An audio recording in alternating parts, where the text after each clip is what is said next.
x equal to √6 plus √5 হলো 1/x এর মান তাহলে আমরা এভাবে লিখব যে অর্থাৎ 1/x হলো 1 কে উপরে ধরে আছে x এর মানটা নিচে লিখব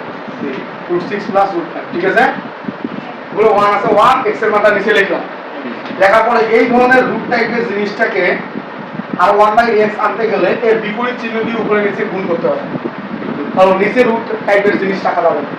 তাহলে এর বিপরীত মান কি হবে এর বিপরীত মান কি হবে মাইনাস হবে না জি স্যার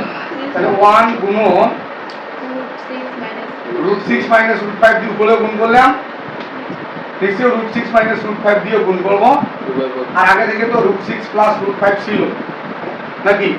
তাহলে নিচের তার বিপরীত মান দিয়ে উপরে গুণ করব নিচে গুণ করব এটা হলো আমরা 1/x বের করার নিয়ম তো দেখো উপরে উপরে এটা দিয়ে গুণ করলে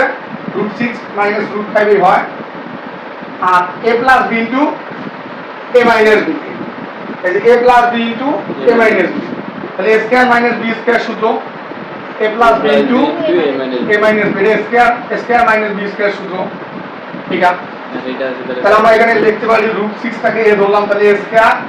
minus √5 টাকে b ধরলাম তারপর b square minus b উপরে দেখো √6 minus √5 তো আছে থাকলো আর নিচে √স্কয়ার কাটা যায় 6 আবার √স্কয়ার কাটা যায় 5 তো নিচের 1 এর তো আর দাম নাই আছে